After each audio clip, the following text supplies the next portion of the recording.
Welcome to episode 321 of the Shared Security Podcast. And today we are going to talk about how your connected car could be giving your driving history to your insurance company. So apparently, more insurance companies are partnering with car manufacturers to essentially track your driving habits and then raising your rates. So that's fun. And then we'll finish up with our Aware Much segment about usernames now being available in Signal, which is a much wanted and much needed change away from phone numbers as that primary identifier. So I do want to share that the gang is here, the whole gang, all of you. Scott is real. Look, Scott's real, and Kevin is actually more real. I think it's more proof that Kevin and I aren't the same person, because I was here last week valid. and he wasn't. So yeah, that's valid. I don't remember where I was last week. I have traveled so much. I was in West Virginia. I was at the AID conference. Yes. Man, that was a great conference. Everybody says that. I wanted to go for years. Bill Gardner is the guy that runs it. He's awesome. Yeah, great guy. He's an old school hacker. And he's asked me, talked to me about it. It just never worked out. And this year it was like, damn it, I'm doing it. And it was worth it. I had a blast. It was probably the greatest 2 days I've had in months. So yeah, it was good. It was a lot of fun. Great. That's awesome. So we got this breaking news. See, I'm bothered by the term breaking news. it's not going to be breaking by the time this. Right. Well, by the time everyone listens to this, that's true. Fair point. For everybody listening, not breaking it was anymore. Breaking when we record.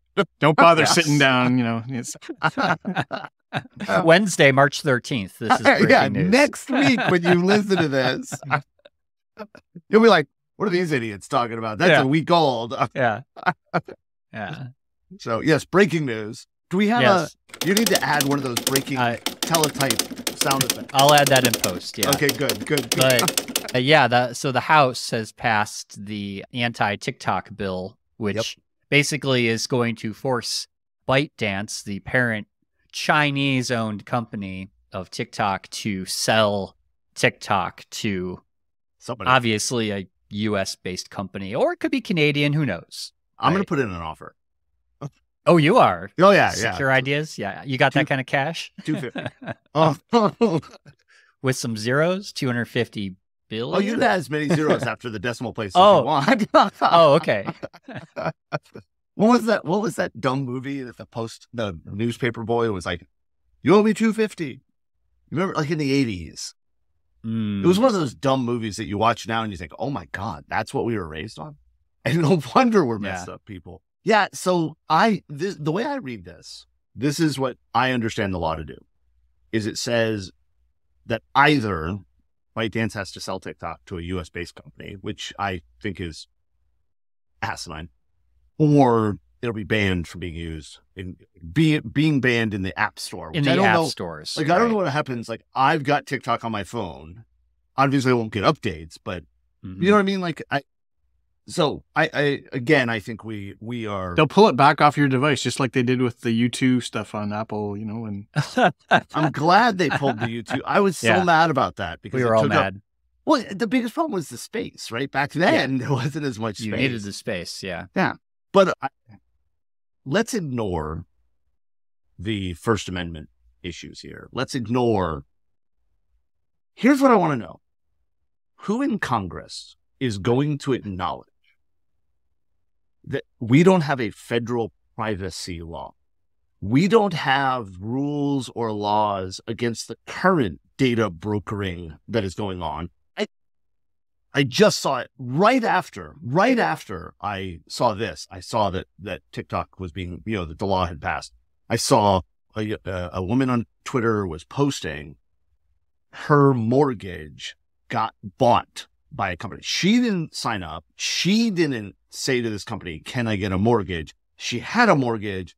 This other company, Loan Depot, bought the mortgage and then was breached, and her data was stolen. So her social security number is now on the internet because of a company that she had no relationship with, nor did she know they had bought her mortgage yet. Wow. Right. We had this. Our mortgage had been bought by a company while we were in the process of trying to, I don't remember what we were trying to do. Oh, we were trying to do an equity loan, refinance, right? And while we were doing that, our mortgage got bought. And we had not yet got the notification from the company on how to pay the new company when our mortgage bill was due. And they sent us a collections letter. They didn't send us to collections. Yeah. But it was like, hey, your mortgage was due. And we're like, we don't even know who you are. Like, who are you? We don't have laws preventing that. That's just a scam. Yeah. But TikTok, we're going to ban jackasses, just total jackasses. I saw somebody refer to this as the 2024 Red Scare. So, and that. It's a good way to say it. Did anybody pick TikTok being banned as one of our 2024 predictions? I don't know that we picked it as part of the last year. We've definitely talked about it. Yeah, last year we did. Yeah, yeah. So this is asinine. And I know that people are going to be like, yeah, but Kevin, don't you understand the data the Chinese are collecting about us? Yes, they know that I like dad jokes. I like music videos. I like any video of pets doing dumb things that somebody does a voiceover pretending to be the pet. And I cry every time I watch a video of some serviceman or woman surprising family members. Those are the 4 types of videos I see on TikTok. And now I've given the information to all of you, so it's no longer. Yeah, but I think you may be minimizing the risk there for other people who aren't as open as you. I'm not minimizing the risk. And here's why I'm not minimizing the risk. TikTok is one of 400 things on your phone that collects. I'm not saying there isn't, but I'm saying you're just. Nope. Yeah. But that's my point is, it's not that the risk doesn't exist. Okay. It's that we're targeting TikTok because they're Chinese owned and ignoring the 4 million different companies that are doing the exact same. But I totally agree with your observation about the privacy laws, especially coming from Canada. Yeah. Yeah. See, like Canada doesn't have this issue because you actually have privacy laws. But see, I disagree because TikTok's in Canada. Well, we do have TikTok in Canada. Yeah. And we have a privacy law, but we don't, we're not trying to ban it yet. Who knows? But they're not making a big deal out of it. So now the last comment before we move on to the other stories, but I do find it funny that this is the one thing that is bipartisan that both sides agree on. Yes. And I cannot believe that. Like, seriously, this is the one thing you can't, tax, lowering taxes, the whole border crisis, all these critical issues. And this is the one thing that they come together on. What the hell? And I don't care your politics. I don't care if you think the border crisis is a crisis or made up or taxes should be raised or lowered or people should pay their fair share. I don't care. Here's what I know. We can't get a law passed to actually help U.S. citizens. Right. But we can tell a company they have to sell. Yeah. I'm trying not to say the words I want to say because you'll have to edit. And this is why Scott enjoys his Canadian citizenship. I don't know that the Canadian citizenship is doing better because they banned the Flipper Zero. Yeah, there you go. Well, that's true. We all have our. I have said many times, Scott, that you were not getting on here because I kept saying Minister of Jackassery. Yeah. So let's talk about insurance companies collecting your driving data from. Speaking of data connected brokers, car. Exactly. Right. Yeah. Exactly. Exactly. So this is an interesting story about automakers like GM and others. They are actually now, with all the technology that's in these new cars, recording driving behavior, and they are partnering with insurance companies and essentially giving this data to insurance companies through a company called LexisNexis. And they talked about this one guy who saw his rates go up by 21%, and he had no idea why. And then he found out after they gave him it was like a 300-page report of his driving history of like hard braking and churns and all this stuff. And he was a little surprised to see that, oh my gosh, they're collecting all this data. Now, before you say well, they must disclose this to you when you buy a new car. Well, they do. But of course, they bury this stuff in fine print. And, if you ever bought a car, there's like a million pieces of paper you have to sign, and then sign this, sign this, sign this. And you just want to get it over with so you can get out the door and drive your new car. Well, and I've read these things because, unlike many people, I actually read them. Yeah. And the language is confusing. It is. Right? Like you have to actually really sit there and think about it. That's why I like in the, for those who don't know, Tom tends to be the person who organizes this entire podcast. This is all his work. So if you like it, it's his fault. If you don't like it, it's my fault. No, that's me. I'm the one that caused that problem. But Tom sends over the articles and he gives a breakdown of the topics he thinks important to think about. Like, hey, this is my points and stuff. He does an amazingly good job. Seriously. Awesomely. And I wish you all could see how great he preps us for this. But you pointed out in this one, and I think it was like they get permission, but consent is questionable. And I really think that's a good way to put it, right? Is this goes back to what laws require and what they actually accomplish, right? You have to get permission. Check a box, right? Do you agree to everything in this 47-page document that if you don't agree to, you won't get the car you really love and want? Yeah, I agree. But did you actually get consent? Did you actually explain it and outline it? Because I'll tell you right now, if you said back when, I hate to say it like this. So more information you probably need. Very often I would get insurance to do my tag renewal and then not pay it when I was a kid because I couldn't afford it. Right. This is on your cow car, right? This is on my cow car. Yes. Okay. Yes. So I'll admit it. I was driving without insurance. I was right. I had this insurance company gave me a plastic card that didn't have an expiration date. So I carried it. So when I got pulled over, I had an insurance card. Right. And I'm not a good person. Okay. And statute of limitations are like, but I couldn't afford it. And if you had said to me, hey, Kevin, you're going to buy a car. And if you drive bad, we're going to tell your insurance company your rates are going to go up. There's no way I would have agreed to that. And then the question becomes, if I don't agree to it, what do they do? Like if I go to buy a car tomorrow, which I'm not doing, but let's say I did, can I redline the contract? Can I scratch out those sections? And then what happens? You can redline the car and then you'll get on the data. Yeah, then that goes back to the other thing, right? Like, yeah, this is messed up. And I understand why they're doing it. I understand why the car manufacturers like the extra money they get. I understand why the insurance companies like the data. And this comes from a guy who drives a car that gives every bit of data back to Tesla. I know that, right? But I signed that knowing the data they were collecting because I wanted the full self-driving beta, blah, blah, blah. Mm-hmm. But I went into that with my eyes open and I knew that there was a possibility that would get back to my insurance company and everything else like that. So in my case, they got permission and consent. But I guarantee you that I am not common. Yeah. I think, the ability for these companies to track drivers' trips down to the minute is becoming a serious privacy issue, obviously. And I think it goes to what Kevin said, that, the consent is not necessarily implied. A lot of people are used to accepting the click wrap terms of use for software. And do they ever think about the terms of use of a car or the electronics in it? Probably not. The first time you turn it on, maybe I want to see the map and you click through the accept screen before you even see what the words are. But I think companies are actually exploiting the fact that people aren't bothering to check, and the manufacturers and insurance companies might be banking on the idea that this practice becomes so widespread that it can't be reversed. And the level of personal surveillance is really accelerating us, I think, down this already existing slippery slope that, started a long time ago, where people are increasingly being discriminated against based on data that they didn't know was being collected about them. So I think people need to start reading the privacy policies of the big ticket items that they're buying before they buy them. Well, and I think that we also, you're absolutely right. I'm not disagreeing with you, but I think that another addition to that is that those policies have to be easily digestible and available. Right. Mm-hmm. If when I sit down in my car for the first time and try to navigate somewhere, I have to go through a 30-page document in the screen that's this big, that isn't valid. Like I'm not going to read that there.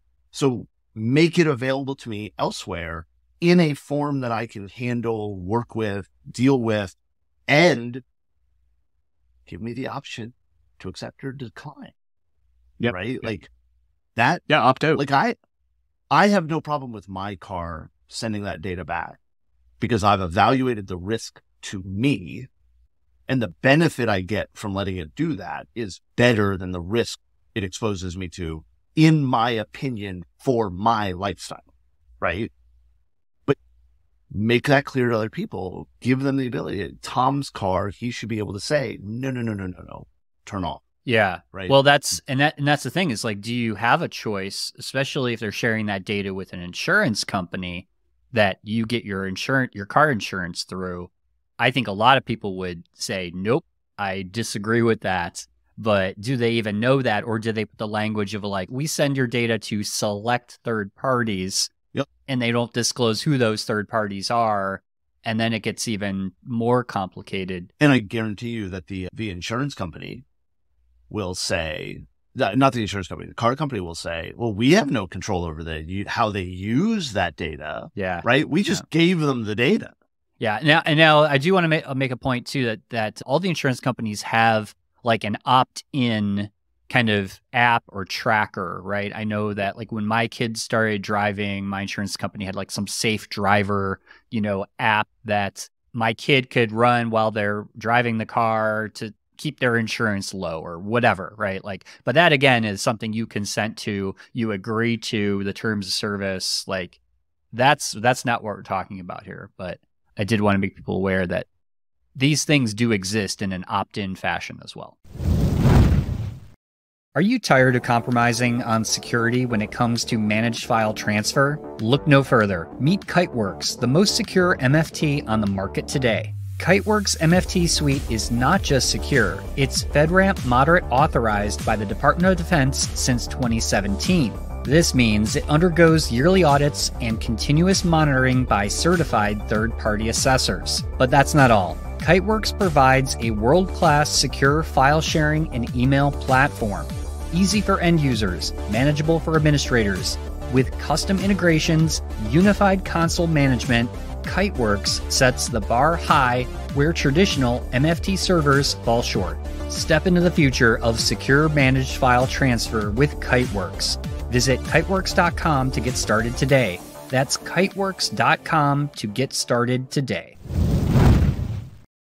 All right, let's move on to our favorite segment, Scott and Kevin. I haven't heard this in so long. I haven't heard this in so long. He's shaking. You can see him shaking. Yes. Kevin gets so excited over that. I don't know why I love the way you say it. I don't know why I either. love the way you say it so much. I should make this my ringtone so that when people call I me, don't think you should do that. That's what I should do. That's what I should do. Sorry, I interrupted the segment. And now, Scott. Yes, Tom, we do Aware Much, and we're proud of it. Aware Much is brought to you by ClickArmor, the security awareness training platform for organizations that are risk-focused and who really want to make their employees more resilient to cyber threats. In this installment, we're highlighting a very cool new feature of the Signal private messaging app. That is, Signal's users will be able to sign up using usernames to minimize the exposure of their personal information. So up to now, people had to use their mobile phone number, which tends to be valuable to companies and nation states who want to track you. And on top of that, your mobile number often gets mapped to other personal information that gives a lot more of a profile on you as people collect that information. So since mobile numbers were the primary way to find people on Signal, it was possible to link, the fact that you're a Signal user to your profile, and that might tip people off for other things. So in the new architecture from Signal, only your self-generated arbitrary username will be visible to others, not your mobile number. And apparently this took a lot of effort in designing the architecture, and it'll be a big step forward for privacy protection. And Signal was already one of the most trusted private messaging, or the most private messaging app that we knew of, and takes them to another level, really, I think. So it won't be popular, I don't think, with some of the people who want to track you. So, should we expect Signal to be banned? Not like TikTok, maybe, but if it's not already. What do you guys think? I think this is a great thing. I think that's been the biggest complaint that people have had with Signal ever since it came out was, why do I have to link my phone number? And, that just took a long time to re-architect things. And I think with enough complaints. Well, I think there's also, finally did it. There is a privacy issue, right? Is that by having the username visible that way, there is the potential that you're going to give more information in your username than you should. Many people do, right? I don't think that's a big risk. But I do know No. that was one of Signal's answers when they talked about usernames is something that I do want to point out. And I thought this was cool because the minute it became available to me, I created it as a username and you know, which is funny because my phone number is so public. It's not even funny. So I didn't do it for the privacy. I just did it so I could see how the interface worked. They append a number to it. That's right. And they do, and it's a random, like they generate a number. Now you can edit it and set a number, but I thought that was funny because it said in like the release notes that was so that people weren't trying to like, oh, let me get the best username possible without a number and then have people look down on other people because they came to it later or something. I thought that was funny. So keep in mind, too, that those usernames are not public, right? Yeah. They are meant to be only shared with people that you trust or people that you want to connect with. Right. So, I mean, you can advertise your Signal username to the world if you want to. Kind of defeats the purpose. But it kind of exactly defeats the purpose. And I do love the interface. They have a QR code that you can send to people or you can share. If you're like, I think of like if I'm at a conference or something and I want to share my contact information, I just pull up the QR code, they scan it, you're done. I really like that functionality. So I've always been impressed with how well Signal handles things and very much happy with how they've done it. And in this case, I think they've rolled out something well because it is absolutely true. Having my phone number as the way you reach me on Signal is limiting for trust. Because my phone number is available, right? It's on my website. It's on my business card. It's been handed out to 87 billion people over time, right? My username, which I will point out I've not said, if you connected to me via the username, I know that I've interacted with you in some way. I mean, obviously, it's possible that, you know, I tell Tom what my username is and he tells Scott, and right? But yeah.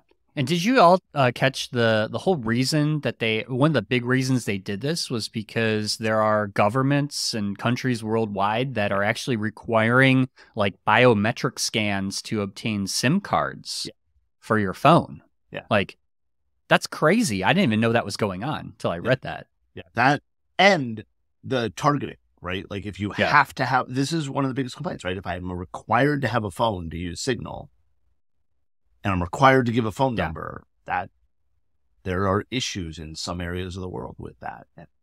Yeah, makes it hard too if you change phones, right? Yeah. Excellent. Well, this installment of Aware Much has been brought to you by ClickArmor. And I just wanted to remind everyone that ClickArmor brings you the live Cybersecurity Awareness Forum every 2 weeks with a new topic and over 20 security professionals sharing ideas each session. It's a great place to network and keep up to date on security awareness issues. So you can join the forum. We now have a community website, but you just sign up to one of the sessions and you'll be invited to the site as well. We just call it the most fun part of your security week when you come and join us for those sessions, aside from the Shared Security podcast, of course. But you can go to clickarmor.ca/CSAF for Cybersecurity Awareness Forum. That's it for this installment of Aware Much. Thank you, Scott. Well, those were quite the topics for this week. I like it. So I love it. I love the addition of the breaking news, not breaking news. That's it. That's what we need. We need a not breaking news segment. Yes. Why don't we call it, hey, here's an idea. Why don't we call it broken news? Because it will already have been broken. Oh, I like that. And this. If it's about government, it's been broken. And there's a little bit of double entendre there. I like this. I like it. That's a good one. Definitely. All right, everyone. Well, thanks for listening. And until next time, stay safe, stay secure, and stay private. Thanks for watching or listening to this episode. If you'd like to help support the podcast and get early access to new episodes with no ads, plus many more exclusive benefits, become an official supporter of the podcast for only $5 a month. Visit sharedsecurity.net/supporter for more details.